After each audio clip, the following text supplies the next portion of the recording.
भी हो और आप सभी को मेरा हृदय से धन्यवाद देता हूँ मैं। ये बहुत अच्छी बात है कि सिस्टर ने दवाई दी और आज मेरा जो टॉपिक भी है वो दवाई के विषय में ही है। और हम दो बातों में आज ध्यान देंगे, एक ये दवाई और दूसरा धन्यवादी मन। हम जानते हैं कि कोविड में बहुत सारे लोग मर चुके हैं, बहुत सारे लोग आज समाधि में हैं, लेकिन हम जीवित हैं। और हम इसलिए जीवित हैं कि हम परमेश्वर की महिमा करें, हम परमेश्वर को धन्यवाद दें। प्लीज मेरे लिए बाइबल पढ़े, भजन संगीता उसका 6वां अध्याय उसका 5वां वचन अगर हम पढ़ेंगे तो वहां पर भक्त ऐसा कहते हैं, क्योंकि मृत्यु के बाद तेरा स्मरण कौन करेगा, अधोलोक में तुझे धन्यवाद कौन देगा। अगर कोई समाधि में है तो वो परमेश्वर को धन्यवाद नहीं दे सकता, लेकिन जो जीवित है वो परमेश्वर को धन्यवाद दे सकते हैं। तो आज हम अपने आप से क्वेश्चन करेंगे, क्या हम परमेश्वर को धन्यवाद देने वाला मन हमारा है, परमेश्वर को धन्यवाद देने वाला जीवन हमारा है, परमेश्वर के लिए साक्षी का हमारा जीवन है। इस बात में हम अपने आप को परखेंगे। अगर हम परमेश्वर को गवाही नहीं दे रहे, परमेश्वर के धन्यवाद नहीं दे रहे, तो ये बात हमें समझना चाहिए कि जैसे शारीरिक रूप से एक व्यक्ति समाधि में जाके धन्यवाद नहीं दे सकता, वैसे आत्मिक रूप से भी अगर कोई मर चुका है तो परमेश्वर को धन्यवाद नहीं दे सकता। परमेश्वर को धन्यवाद देना सिर्फ मुंह से परमेश्वर की स्तुति करना, धन्यवाद देना, गाना गाना, गीत गाना, यही नहीं है। जरूर परमेश्वर को हमें आराधना करना है, परमेश्वर को धन्यवाद देना है, लेकिन इससे बढ़कर परमेश्वर के वचन में रोमियो की पुस्तक में 12वां अध्याय उसके पहले वचन में अगर हम पढ़ेंगे तो वहां पर लिखा है कि अपने आप को परमेश्वर के लिए समर्पण कर देना, अपने आप को परमेश्वर के लिए दे देना, ये सच्ची आराधना है, सच्चा धन्यवाद देने वाला मन है। तो क्या हम परमेश्वर को धन्यवाद देने वाला जीवन जी रहे हैं? संडे के दिन आकर परमेश्वर की स्तुति करना, गाना गाना, ये बहुत जरूरी है, लेकिन क्या हमारा जीवन परमेश्वर को धन्यवाद देने वाला जीवन है? क्या हमारा जीवन परमेश्वर की स्तुति करने वाला जीवन है? क्या हम अपने कामों के द्वारा परमेश्वर को धन्यवाद दे रहे हैं? क्या हमारे चाल चलनों के द्वारा परमेश्वर को हम धन्यवाद दे रहे हैं?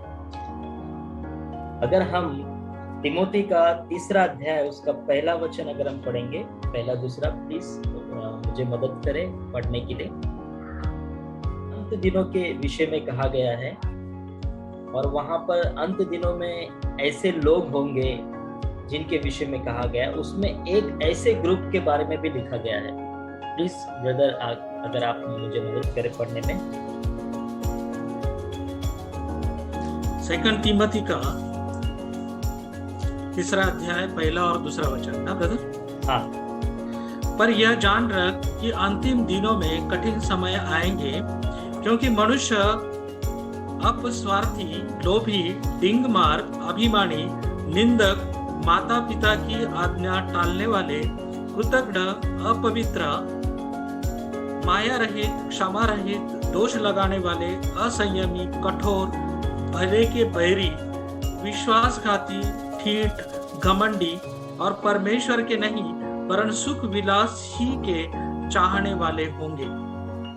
ब्रदर एक और जो शब्द हमने वहां पर पढ़ा है, माता पिता के बाद हम वहां पर एक शब्द पढ़ते हैं, माता पिता की आज्ञा टालने वाले, उसके बाद कृतघ्न।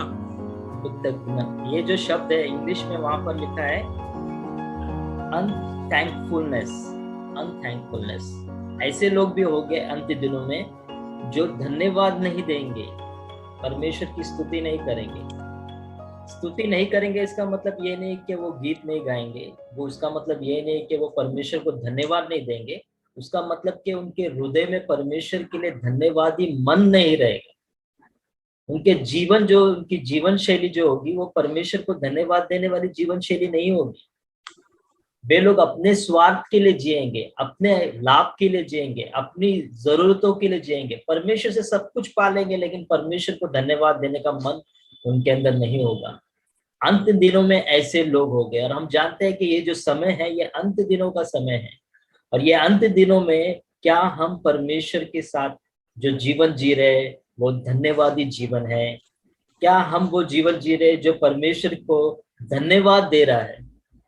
देखिए, हम परमेश्वर से जो मसीह लोग हैं ना बहुत मांगते हैं, हमें ये दे दो, हमें वो दे दो, बहुत मांगते हैं। क्या हमने सोचा है कि परमेश्वर क्या चाहता है हमसे? क्या हम ये कभी सोचा है कि हमने क्या दिया है परमेश्वर को अभी तक? क्या चाहता है परमेश्वर हमसे? धन्यवाद। परमेश्वर एक समय चाहता है, परमेश्वर हमें एक ऐसा जीवन चाहता है जिससे हमारा जीवन धन्यवाद का जीवन हो। हम सब जानते हैं कि लूका में 17 अध्याय, वहां पर 10 कोड़ियों को परमेश्वर ने चंगा किया, और जब एक कोड़ी जब वापस आकर परमेश्वर को धन्यवाद दिया, वहां पर यीशु मसीह एक सवाल पूछते हैं, क्या वो 9 लोग नहीं चंगे हुए? परमेश्वर सवाल करता है। क्या उनके मन में परमेश्वर को धन्यवाद देने का मन उनमें नहीं आया? वहां पर परमेश्वर सवाल करता है। क्यों परमेश्वर सवाल करता है? क्योंकि परमेश्वर चाहता है कि लोग परमेश्वर को धन्यवाद देने वाले मन बने। हम पढ़ेंगे उसको, लूका 17 अध्याय, उसका 16 और 17वां वचन। लूका 17वां अध्याय 16 और 17 वचन। और यीशु के पाँव पर मुंह के बिल गिरकर उसका धन्यवाद करने लगा, और वह सामरी था। इस पर यीशु ने कहा, क्या 10 शुद्ध नहीं हुए? तो फिर वे 9 कहाँ है? आगे भी पढ़ेंगे, 18 भी पढ़ेंगे ब्रदर। क्या इस परदेशी को छोड़ कोई और न निकला जो परमेश्वर की बढ़ाई करता? क्या इस तब उस परदेशी को छोड़कर और कोई नहीं निकला जो परमेश्वर की बड़ाई करता? परमेश्वर चाहता है कि सभी लोग परमेश्वर को धन्यवाद दें, सभी लोग उस भलाई को परमेश्वर को व्यक्त करें अपने जीवन से, गवाही बनकर परमेश्वर को धन्यवाद देकर जो परमेश्वर ने उनके जीवन में किया है। क्या परमेश्वर ने हमारे जीवन में कुछ भी नहीं किया है? क्या परमेश्वर ने हमें आशीष नहीं किया? जो कुछ भी हम मांगते हैं परमेश्वर हमें देता है। हमारे जीवन में परमेश्वर ने बहुत सारी भलाई की है, लेकिन क्या हम परमेश्वर को धन्यवाद दे रहे हैं? क्या हम परमेश्वर को धन्यवादी मन लेकर परमेश्वर के पास आ रहे हैं? एक प्रचारक ने ऐसा कहा है कि मसीह लोग कभी झूठ नहीं कहते। वो मसीह लोग जो बोलते हैं वो झूठ नहीं बोलते, लेकिन गाते झूठ है। मसीह लोग गाते झूठ है, ऐसा वो कहते हैं। इसलिए क्योंकि हम बहुत सारा गीत गाते हैं और गीतों में हम बहुत सारी बातें कह देते हैं, लेकिन सचमुच क्या हमारा जीवन ऐसा है? क्या हम उस तरह से कह रहे हैं वो सच है, वो हमारे मन से निकल रहा है? ये हमें देखना बहुत जरूरी है। हम परमेश्वर को धन्यवादी मन हमारे जीवन में होना चाहिए। और भी एक बात हम कहेंगे, पढ़ेंगे रोमियो की पुस्तक में एक पहला अध्याय उसका 21वां वचन पढ़ेंगे। वहां पर जो पौलुस है वो रोमियो को लिखते हुए कहता है कि उन लोगों ने जान कर भी प्रभु यीशु मसीह को, परमेश्वर को जानने के बावजूद भी वे लोग जो है धन्यवाद नहीं देने वाले लोग थे। आइए ब्रदर प्लीज पढ़े मेरे लिए। रोमियो का पहला अध्याय 21 वचन। इस कारण कि परमेश्वर को जानने पर भी उन्होंने परमेश्वर के योग्य बढ़ाई और धन्यवाद न किया, परंतु व्यर्थ विचार करने लगे, यहाँ तक कि उनका निर्बुद्धि मन अंधेरा हो गया।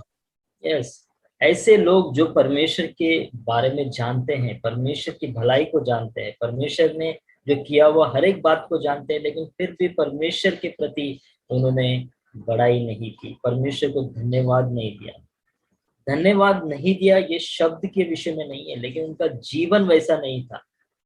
धन्यवाद देने वाला जीवन उनका नहीं था। परमेश्वर के प्रति बड़ाई करने वाला, परमेश्वर के प्रति धन्यवाद देने वाला जीवन उनका नहीं था। आइए हम एक स्त्री के बारे में बाइबल में देखेंगे। लूका की पुस्तक में 8वां अध्याय में वहां पर 47 वचन पढ़ेंगे हम। लूका की पुस्तक 8वां अध्याय 47 वचन। लूका का 8वां अध्याय और 47। जब स्त्री ने देखा कि मैं छिप नहीं सकती, तब कांपती हुई आई और उसके पांव पर गिरकर सब लोगों के सामने बताया कि मैंने किस कारण से तुझे छुआ, और क्यों कर तुरंत चंगी हो गई। यस, हम देखते हैं ये लहू बहने वाली स्त्री के विषय में हम सब जानते हैं ये स्टोरी, लेकिन वहां पर एक चौंकने वाली और बहुत ही जानकारी देने वाली बात यह है, और प्रभु यीशु मसीह ने उस स्त्री को जानबूझकर पुकारा और कहा कि कौन है जिसने मुझे छुआ है। वो स्त्री जो लहू बहने की जो बीमारी उसमें थी, वो बहुत ही छुप कर परमेश्वर को भीड़ में जाकर यीशु मसीह के कपड़ों को छूकर चंगी हो जाती है। वहां पर यीशु मसीह कहते हैं कि किसने मुझे छुआ है। जो हम देखते हैं कि वहाँ के चेले लोग कहते हैं कि आपके पर तो बहुत सारे लोग गिर रहे हैं, तो आप ऐसे कैसे कह रहे हो कि आपको कोई छू रहा है। तो यीशु मसीह बोलता है, मैं जानता हूँ कि मुझ में से सामर्थ निकली। और यीशु मसीह ने ये इसलिए किया कि वो स्त्री सामने आए और परमेश्वर की बड़ाई करे, परमेश्वर की स्तुति करे, पर सबके सामने परमेश्वर अपनी उस गवाही को बताकर परमेश्वर को धन्यवाद दे। और हम देखते हैं वहां पर उसने जब एक कहा, जब किया, तब परमेश्वर ने एक बात वहां पर कही है। लास्ट शब्द हम पढ़ेंगे जब यीशु मसीह ने उससे कहा, और क्यों कर तुरंत चंगी हो गई। उसने उससे कहा, बेटी, तेरे विश्वास ने तुझे चंगा किया है, कुशल से चली जा। यस यस, हम देखते हैं यहाँ पर यीशु मसीह ने एक बात कहा, तेरे विश्वास ने तुझे चंगा किया है। उसके बाद में परमेश्वर यीशु मसीह रुका नहीं, वहां पर उसने कहा कुशल से चले जा। हिंदी में ये कुशल लिखा है, लेकिन इंग्लिश में आप देखेंगे पीस लिखा है, और इसका शब्द का अर्थ ये है कि शांति पूर्वक चले जाए। और मैं आपको बताना चाहता हूँ कि जब मैंने एक आर्टिकल पढ़ा था, वहां पर एक रिसर्च हुआ था। जो लोग बहुत धन्यवाद देने वाले लोग होते हैं, उनका एक ग्रुप तैयार किया गया था। और जो लोग कभी धन्यवाद नहीं देते, कभी भी अपने मन से परमेश्वर की स्तुति नहीं करते, धन्यवाद नहीं देते, किसी मनुष्य को भी नहीं, परमेश्वर को भी नहीं, ऐसे लोग एक ग्रुप तैयार किया गया था। और वहां पर जांचा गया कि उनके मन में क्या चल रहा है। तो वहां पर ये पता चला कि जो लोग परमेश्वर को धन्यवाद देते हैं, जो लोग परमेश्वर के जो लोग आपस में भी लोगों को धन्यवाद देते हैं और परमेश्वर को भी धन्यवाद देते हैं, वे लोगों में शांति पाई जाती है, उनके अंदर शांति होती है, उनको अच्छी नींद आती है, उनके जीवन में सुकून होता है। और ये साइंटिफिकली भी प्रूफ उन्होंने कहा है, वहां पर लिखा है कि सिर्फ स्क्रिप्चर ही नहीं बताता है, लेकिन साइंटिफिकली अगर हम देखेंगे तो अगर एक व्यक्ति धन्यवाद देने वाला व्यक्ति है, ग्रेटफुली व्यक्ति है, तो वो परमेश्वर को धन्यवाद देता है, वो लोगों को धन्यवाद देता है, उसका मन शांति से भरा होगा। और ये एक गिफ्ट है परमेश्वर की ओर से। जो परमेश्वर को आगे गवाही देता है, जो परमेश्वर को धन्यवाद देता है, वो परमेश्वर उसके जीवन में समाधान रखता है, उसके जीवन में शांति पूर्वक रखता है।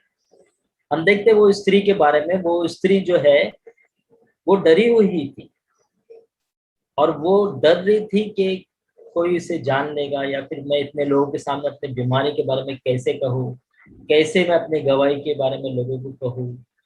आज हमारा भी जीवन कुछ ऐसे ही है। हम गवाही देना नहीं चाहते, हम परमेश्वर को धन्यवाद नहीं देना चाहते। हमारे मन में हमने बहुत कुछ परमेश्वर से पा लिया है, लेकिन परमेश्वर के प्रति वो धन्यवाद का मन हमारे अंदर नहीं है। और कहीं ना कहीं हमारे अंदर एक डर है, और ये डर जो है हमें परमेश्वर की महिमा करने नहीं दे रहा है, परमेश्वर को धन्यवाद नहीं दे रहा। आप ये वचन पढ़े, आपको ये समझ में आएगा, यीशु मसीह को पता है किसने छुआ है। यीशु मसीह परमेश्वर को सब कुछ पता है कि किसने छुआ है, किसने किसने चंगाई पाई, लेकिन फिर भी वो स्त्री को सामने लेकर आने की जरूरत इसलिए थी कि वो परमेश्वर की बड़ाई करे, वो परमेश्वर को धन्यवाद दे। आपको पता है ये जो डर जो है ना, बाइबल में प्रकाशित वाक्य में लिखा है, ऐसी सूची जो नरक में जिन लोगों को डाला जाएगा उसमें पहले नंबर पर आती है। डरपोक लोग पहले नरक में जाएंगे, वे लोग जो परमेश्वर को धन्यवाद नहीं देते हैं, वे लोग जो परमेश्वर के लिए गवाही बनकर नहीं खड़े रहते हैं, वे लोग जो परमेश्वर की महिमा नहीं करते हैं, जो डरते हैं, वे लोग पहले नरक में जाए। प्रकाशित वाक्य आप पढ़िए। एक प्रकाशित वाक्य 21वां अध्याय उसके 8वें वचन में ऐसा लिखा है।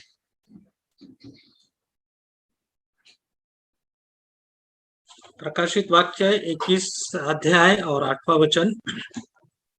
पर डरपोकों और अविश्वासियों और घिनौनों और हत्यारों और व्यभिचारियों और टोन्हों और मूर्ति पूजकों और सब झूठों का भाग इस झील में मिलेगा, जो आग और गंधक से जलती रहती है।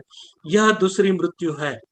यस, ये दूसरी मृत्यु है। ये नरक की आग है जहाँ पर लोगों को डाल दिया जाएगा। उसमें पहली शैली में पहला नंबर पे वो लोग आते हैं जो डरपोक है, जो डरते हैं परमेश्वर की महिमा करने के लिए, परमेश्वर को धन्यवाद देने के लिए, परमेश्वर का प्रचार करने के लिए, परमेश्वर की गवाही बनकर अपने जीवन में खड़े होने के लिए। वे लोग जो डरते हैं और छुपे रहते हैं, उस स्त्री के जैसे। वो स्त्री भी छुपी हुई थी। वैसे हम बहुत सारे लोग जो हैं वो छुपे हुए हैं, अपने जीवन को छुपा के रखा है, परमेश्वर की महिमा को हमारे जीवन के लिए नहीं दे रहे हैं। वे लोग डर रहे हैं, अपने आप को छुपा के रखे हैं। आदम और जो हव्वा है वो भी छुप गए थे जब उन्होंने पाप किया था। हमें छुपना नहीं है, हमें परमेश्वर के लिए महिमा देने के लिए सामने आना है, परमेश्वर की गवाही बनकर खड़ा रहना है, हमें परमेश्वर की आराधना करना है, परमेश्वर को धन्यवाद देना है। और एक व्यक्ति के बारे में मैं बताकर समाप्त करूंगा। मार्कुस की पुस्तक पहला अध्याय उसके 41 वचन को हम पढ़ेंगे। तो पहला अध्याय और 45 तक पढ़ेंगे।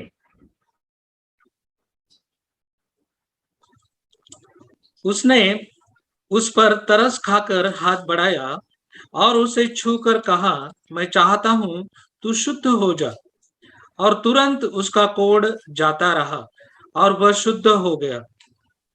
तब उसने उसे चिताकर तुरंत विदा किया और उससे कहा, देख, किसी से कुछ मत कहना, परंतु जाकर अपने आप को याजक को दिखा और अपने शुद्ध होने के विषय में कुछ मूसा ने ठहरा है उसे भेंट चढ़ा, कि उन पर गवाही हो।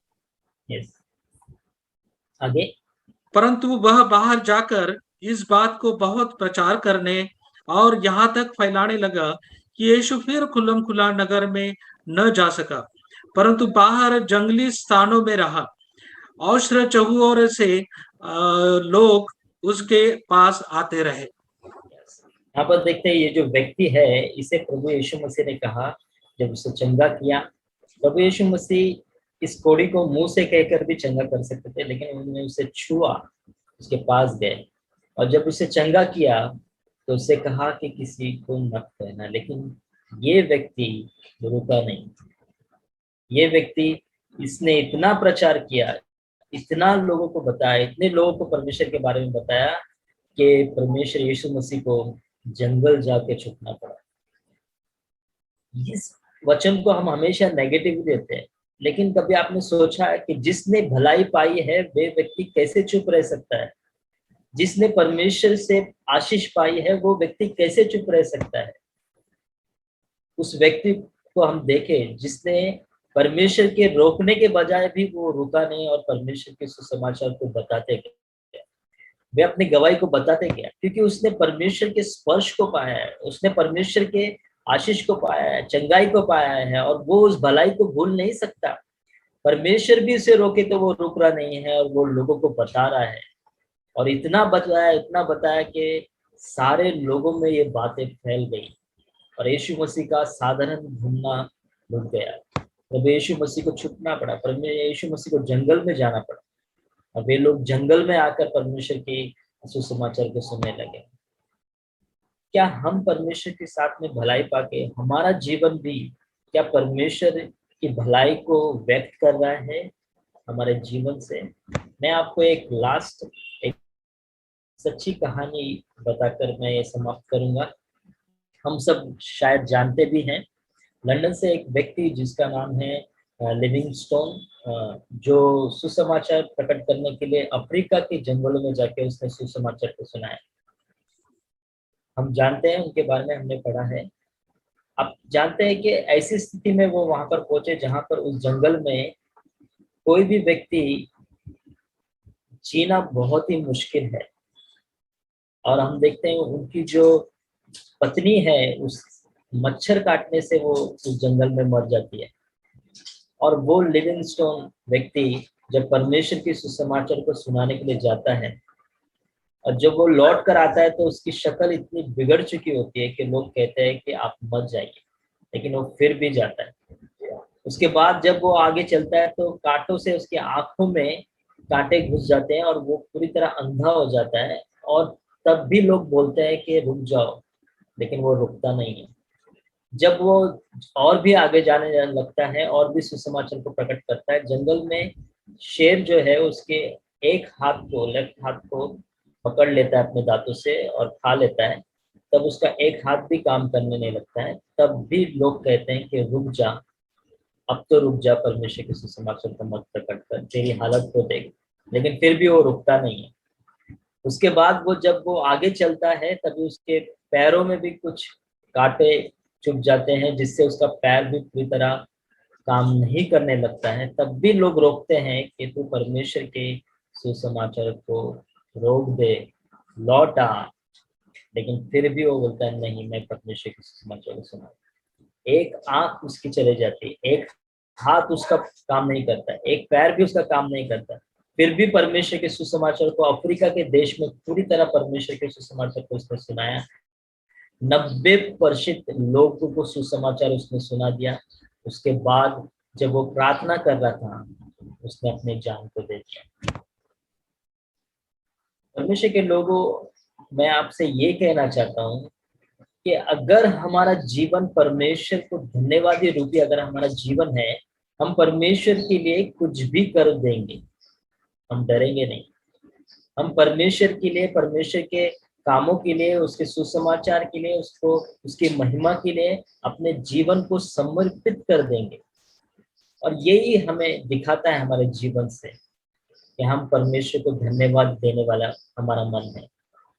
मैं आपको बताना चाहता हूँ उस व्यक्ति के बारे में। लिविंगस्टोन जब मर गया, लंदन उसे लेके जाया जा रहा था जब वो उसे गाड़ने के लिए, लेकिन वहां के लोगों ने कहा कि नहीं, इसे मत लेके जाओ क्योंकि इसने अपना हृदय हमारे लिए दिया है। तो वहां के लोगों ने जब देखा कि वो लोग नहीं मान रहे, उसके शरीर से उसका दिल निकाल कर उन्होंने उसके देश में, अफ्रीका देश में उसे गाड़ दिया। लिविंगस्टोन का जो शरीर था वो लंदन गया, लेकिन उसका हृदय जो था वो अफ्रीका में था। और हम देखते हैं कि परमेश्वर के द्वारा उसने कई ऐसे कार्य, उसके बाद अफ्रीका के देश में परमेश्वर का सुसमाचार फैलते गया। मैं ये स्टोरी इसलिए बता रहा हूँ क्योंकि परमेश्वर के लोग जो हैं, परमेश्वर के मसीह लोग जो हैं, हम परमेश्वर को धन्यवाद सिर्फ मुंह से या फिर गीत गाकर ही नहीं, लेकिन हमारे जीवन शैली से हमें परमेश्वर को धन्यवाद देना है। हमारे हमारे चलने के, हमारे उठने, हमारे बैठना, हमारा बोलना, हमारा सब कुछ परमेश्वर को धन्यवादी रूपी होना चाहिए।